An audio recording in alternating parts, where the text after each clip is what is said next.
usually, when the news catches you, the reason why you catch all the crazy looking people because they're not expected to be. But then say the no. They don't have full hair and makeup. Then say no. I don't want to make a statement. You couldn't help yourself. They're like, "Do you want to be on TV?" Emotional. Yes. Hi, I'm Loni Love, comedian, actress, and Emmy-winning talk show host. And I'm Erica Montolfo, writer, showrunner, and Loni's super fun sidekick. And we're two grown-ass women here to talk. That's right, Erica. And thank you all for joining us for another pre-launch episode. We'll be talking about the DNC Convention. But before we dive in, Erica, anything you want to talk shit about today? My hair is bothering me. What? What's wrong? Can you tell it's just like nappy in the back? It's like flyaways everywhere. I don't know. I'm trying for products. Blonde hair is a whole thing. Ugh, and I see how flyaway it is? Just go do wigs. I don't understand. I know. That's next. I'm doing that next. That'll be easier. So you talking shit about your hair? Yes. It's about, how often do you get it colored? Too often. You do it first of all, there's extensions, right? So you got to get the extensions, you got to match it to your hair. So my hair is falling out as it is. It's a whole thing. So that's my shit talk of the week because my hair looks crazy right now. Oh my goodness. So please bear with me, people. My flyaways. You look fine. Fine. That's not a ringing endorsement. You got to have some confidence. If you're going to be a black blonde, you got to have confidence. I thought I did. I thought I did, but now I'm very. It looks fine. I'm very self-conscious. It's like, what's going on right here? It's like, girl, put some shea butter oil on it. You will be fine. Okay. Don't get me started on the products. I spent I don't know how much money on blonde products. Like they didn't tell you. It's all a racket. The money that we spend on our hair, we could buy a house. Oh yeah, seriously. I could buy an island. But you still look fabulous. And so do you, my love. I got my little curly. It's my cute. Little curly, thank you. I just want something to throw on. I have Hennessy in the throat. Oh, you do? I have Hennessy. Why? In the throat. What were you throwing some back last night? I went to the premiere of The Supremes at Earl's All You Can Eat, and it was directed by Tina Mowbray. Sanaa Lathan, Uzo Aduba, and Ajanu Ellis Taylor. And it's just a wonderful film. You know how it's one of those films where it's about sisterhood and friendship. And so they had this great premiere and, there was a lot of support in the film community. It's playing right now on Hulu. So, it's been a rough month for me. So I kind of took a few back and I forgot that I had to do this podcast this morning. So I want to apologize to the listeners that I have Hennessy in the throat. Well, you have Hennessy in the throat. I have crazy hair. Let's try to get through this. No, it's going to be wonderful. Bear with us, people. We're a mess. When you're dealing with life, you just, sometimes things like that happen, You deserve some Hennessy last night. You have had a rough month, actually. So yeah. I'm happy you got to let through loose. It. Good. I'm happy you got another to let premiere. loose. Another premiere I went to was the Only Murderers premiere. Oh, how was that? It was, first of all, I only went because I wanted to see Meryl Streep. Oh, and she was fantastic. Did she have a halo around her? Oh, Meryl Streep. She's the best. It's funny you say that though, because we ran into. I shoot my show on Paramount lot, and we saw Steve Martin the other day. And I was like, starstruck. We were all like, oh my God, that's Steve Martin. We were all the writers were walking together, and he was on a cart.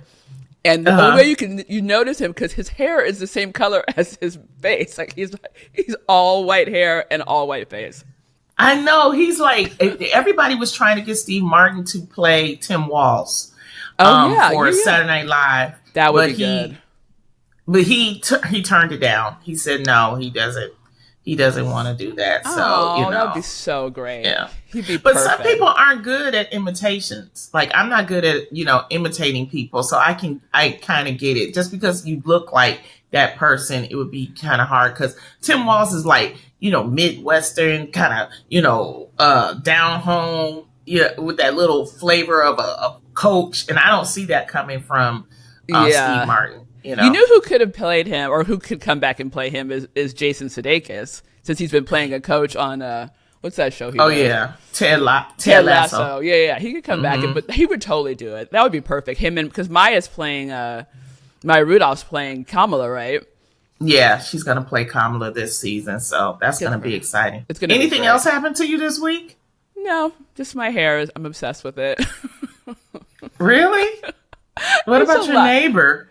Nothing. Oh, I haven't seen. I think he's out of town. I mean, he has multiple places. Of residence. Yes. So I'm pretty sure you know. Yeah. Something else that I was taking a walk on the beach and I saw all the popo, and I got nosy because it was the popo and it was the news, and I was like, "What's going on?" I'm at that age now where I'm like, I gotta see what's happening. In everybody's business.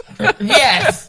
You're that girl. And they were kicking out the homeless people because they're like on the beach. There's like this big homeless encampment, and so the police was there because there's this new ban in California where you cannot live on the street anymore. So they were down there doing it, and so one of the news reporters recognized me and was like, do you live around here? I was like, yeah. And they was like, do you want to say something? Yes, I want to say something. And I hope that they have a place for the people to go. And I've been watching, and they've been treating them with respect. But, we got to fix this homeless. And it became this whole thing. And I was on the news. Shut up. Loni resident. First of all, I love that you've become Black Karen as you've gotten older. You are full on Black Karen. Like, let me tell you something. Let me tell you something. Treat those people with respect. We got to do something about this. I love it. So you were wearing curlers on the news where you were like, I had my hair in a head wrap. Oh dear. See, that's what I'm telling you. I was one of those. Oh no, Loni, please. Next time you get on the news, have your hair did, please. Jesus. I didn't know. I was taking a walk. See, that's the thing. Usually, when the news catches you, the reason why you catch all the crazy looking people, because they're not expected to be but then say no. They don't have full hair and makeup. Then say no, I don't want to make a statement. You couldn't help yourself. They're like, do you want to be on TV? Emotional. Yes. Yes, I have something to say. Clearly. That's the problem. Boo-boos. That's the problem. That's the problem, Very okay, cute. we've got a fabulous episode for you all today. We're going to get into all sorts of stuff. We're going to be talking about, in this pre-launch episode, the DNC Convention, because we are grown-ass women, and grown-ass women vote, and we talk about our choices. Right, Erica? 100%. This is the year of the grown-ass woman, thanks to Kamala Harris. I mean, come on. She is the epitome of a grown-ass woman, and I am here for it. We are here for it. And again, not telling you who to vote for, right. But, the whole point of this show is women being empowered, being of a certain age, being, of different backgrounds, owning your voice. And how much is she owning her voice at this convention? Definitely. I mean, come on now. Well, we're going to get into it. We're going to get into all of that and more after the break. This is Grown Ass Women Talking.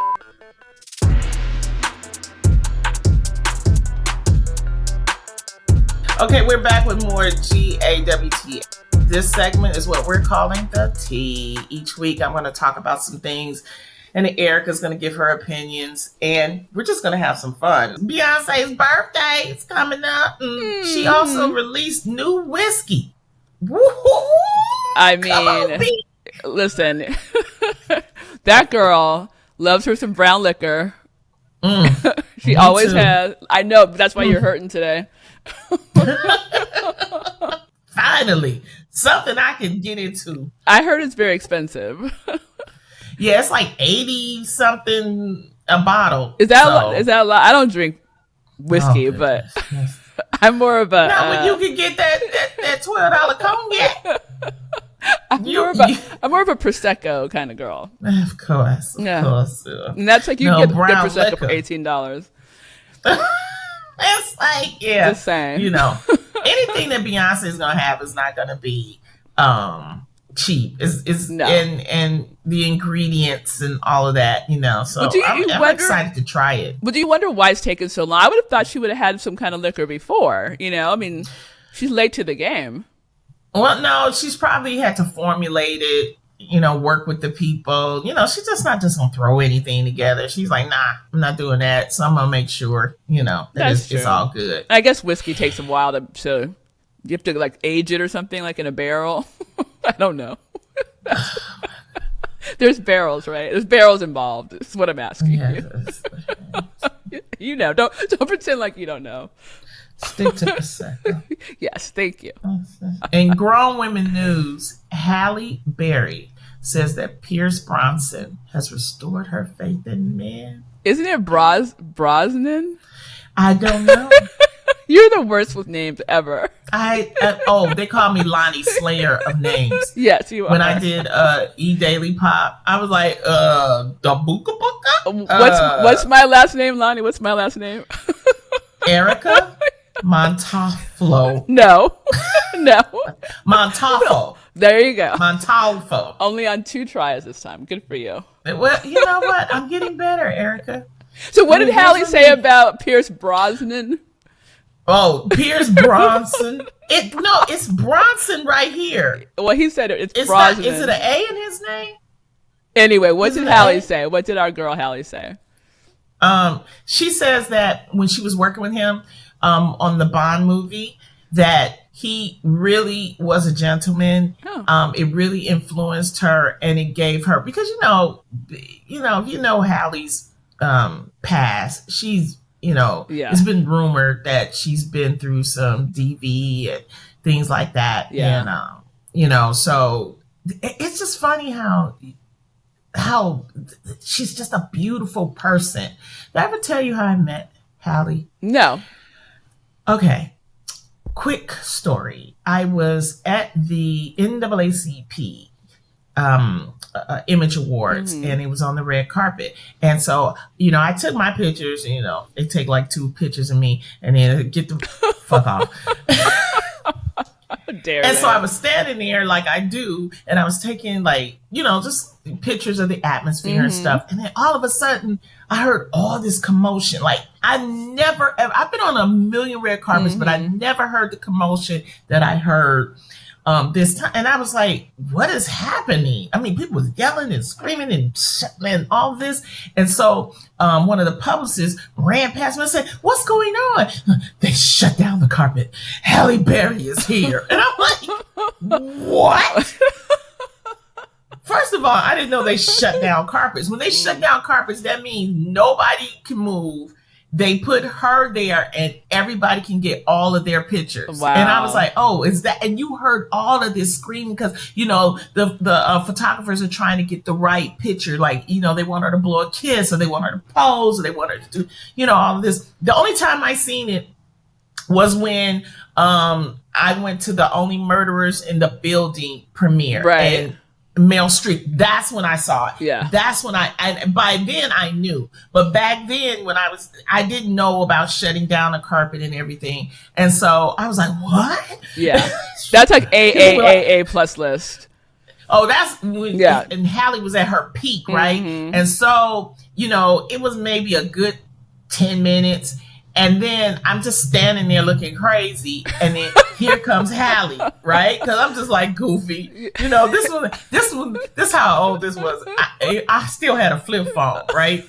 A flip phone, and I'm trying. No, to take you were a not picture. there taking pictures with your flip phone of Halle Berry, girl. Looking ratchet as hell. But this thing, Halle came sweeping by me. I said, "I love you, Halle," right? And she, how you walk past somebody and you kind of look, and then she recognized me. Oh. And she came back, and I was like, wow. Halle. And she says, I think you're so funny. And I'm like, oh my God. I took my little flip phone. And then she glided off like an angel.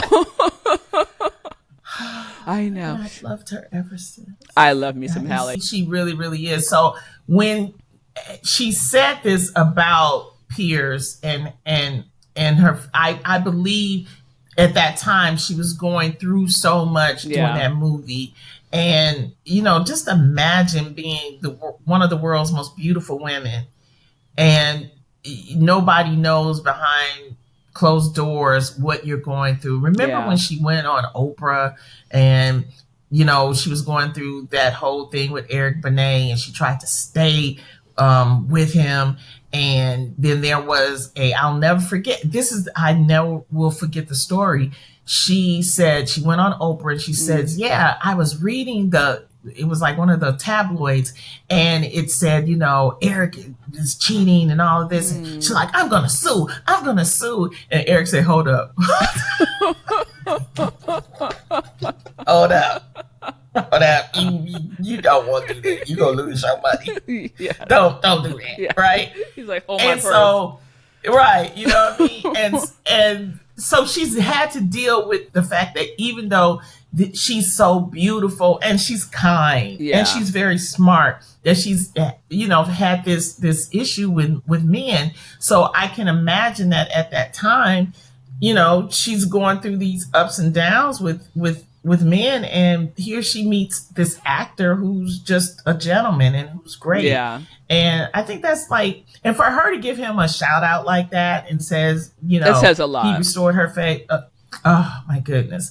Because Pierce, his wife, very beautiful woman, but as she's gotten grown, you know, she looks a little different. Yeah. And people have been very mean. Yes, people are horrible.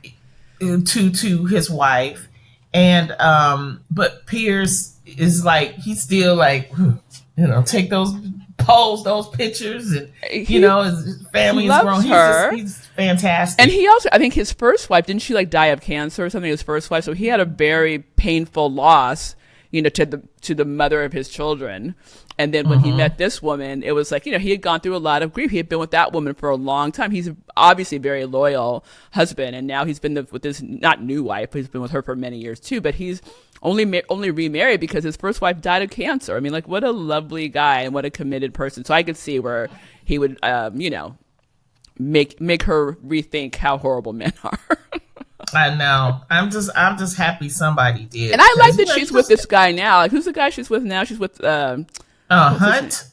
Yeah, so Van Hunt. Is that Van Hunt? Yeah, Van Hunt. He's a musician. Yeah, they seem lovely together. They do, and she's still taking her pictures. Like, you know, she's still like in her. She looks great. And she's a grown ass woman for sure, but she looks amazing. She looks amazing. Take your naked pictures, Halle. Go, you do you. Do you. That's what grown ass women do. And we're going to grown ass and take a break.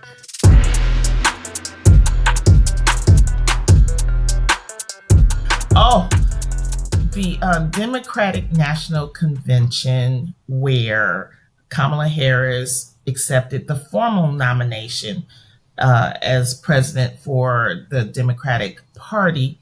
I enjoyed that convention, Erica. Who did you enjoy the most out of all the speeches? I mean, you have to ask the Obamas, of course. I mean, Lord. Listen, it was too much happiness in one room for me. With like, Michelle came out with that long braid. Oh, it's like her moment of like, talk about grown ass women. She's just like, I'm black and I'm proud and I got a long ass braid and I'm not. It was a wrap. It was a wrap in the front, and then in the back it was really long. You know, she has braids when she's usually on vacation. Right, it's a vacation braid. So because this is in August, she's, you know, probably in their house in Hawaii, came for the convention. Those are her Hawaii braids for sure.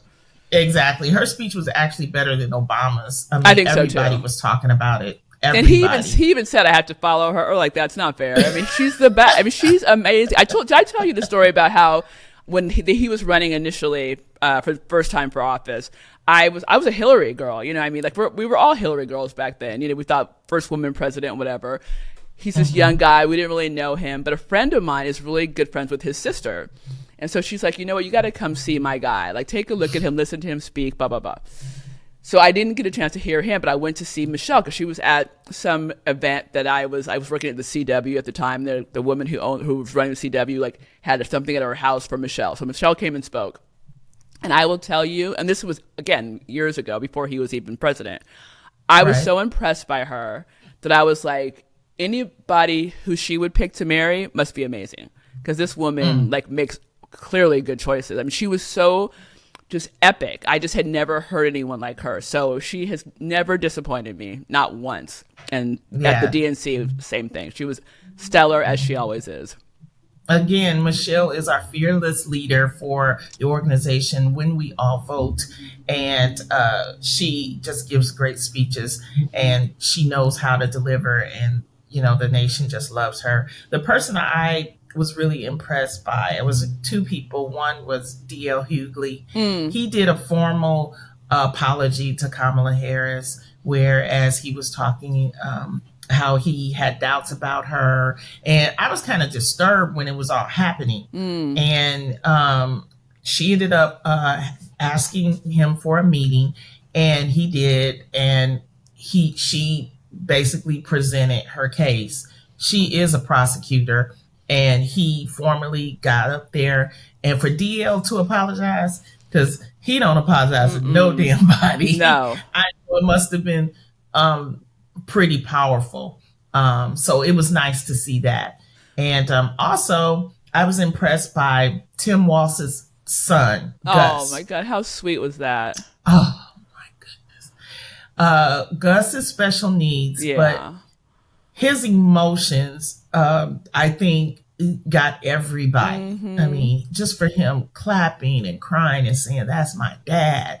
That's when you want a child. Yes, that's the kind of child you want. Absolutely. If you know your son's going to come out like that, then you want him for sure. Like, what a lovely testament to the man that Tim is. You know what I mean? It's like, even his students who came out and talked about him, the athletes who worked with him. I mean, not a single person says a bad thing about him. So, listen, definitely. I mean, you can't buy enough people to say the good things about you. It's got to be authentic. So I think she made the right choice. Oh, definitely. And the thing about the DNC is that one of the mistakes that a lot of people felt like they made 4 years ago was that, we were in COVID. They were doing it via computer and Zoom. They had a lot of stars. And if you notice, this convention, they kind of pushed away from a lot of star power. They had Kerry Washington. They had Sheila E. and John Legend perform. They had Patti LaBelle perform. Stevie Wonder. But they had Stevie Wonder, great Stevie Wonder. But they pulled back because there was a rumor that Beyonce or Taylor Swift was going to be there for that final night. Right. And I just think that what I liked is that they pulled back from that kind of thing, and they really pushed more of the politicians. You have Wes Moore, and you had Nancy Pelosi, Hakeem Jeffries.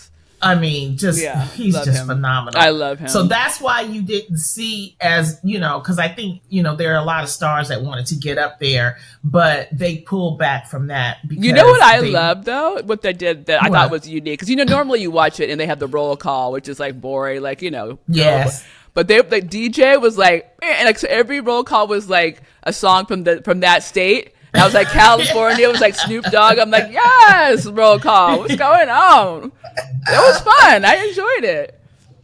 When Georgia came out, yes, Lil Jon, yes, it became a party. Turned down for what? A big party. Yeah. I mean, look, they're going for a younger demographic, right? I mean, clearly, it's like they're trying to make a party out of the whole thing, which I think is really smart.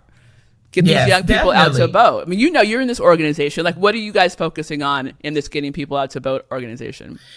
When We All Vote is a nonpartisan organization, and it's basically to make sure that every American is registered to vote. They know how to vote. They know where to vote. They have the correct information. And that's the reason why I am a proud member, ambassador for that organization. I'm doing a rally with Steph Curry and with Lin-Manuel on voting and getting volunteers because you need that. Wonderful. And so no matter whatever your party is, it doesn't matter. One thing I want to say too that was surprising is that Oprah Winfrey spoke, and she actually revealed that she's an independent. Right, I heard that. Yeah, so she revealed that, and that was her reason for being there, because she was trying to appeal to the independents. Because at first I was like, oh, they got Oprah, and with her being a billionaire and all that kind of stuff. Right. But her appeal and her speech was fantastic Always. as well. But it's going to be it's a couple of months, and it's going to be very, it's going to be difficult. It is. And whoever, Well, things keep happening every 2 days to change the game. I'm like, yeah. like JFK or what's RFK just like dropped out, and now he's endorsing Trump. So like, again, game changer. Like the pendulum is going like this. Like it's a roller coaster ride. So we got to stay diligent, and whatever side you're on, like you said, whatever party you're a part of, just get out there and vote. Definitely. Make sure you go to whenweallvote.org and check your voter registration. Thank you so much for joining us for another pre-launch episode of Grown Ass Women Talking. Please check out our official premiere next week. Also, follow us on Spotify, Apple Podcasts, or wherever you get your podcasts. Leave us a 5-star rating, and don't forget to follow us on Instagram or YouTube at GAWT Pod. Grown Ass Women Talk. It's a collaboration between True Love Productions, Dunnigan Lane Productions, and HARQ Media Productions. Our executive producers are Loni Love, Erica Montolfo, and Ceej Polkinghorne. This episode was produced by Ceej Polkinghorne, and it was edited by Cuseo. Special thanks to Elizabeth Munch.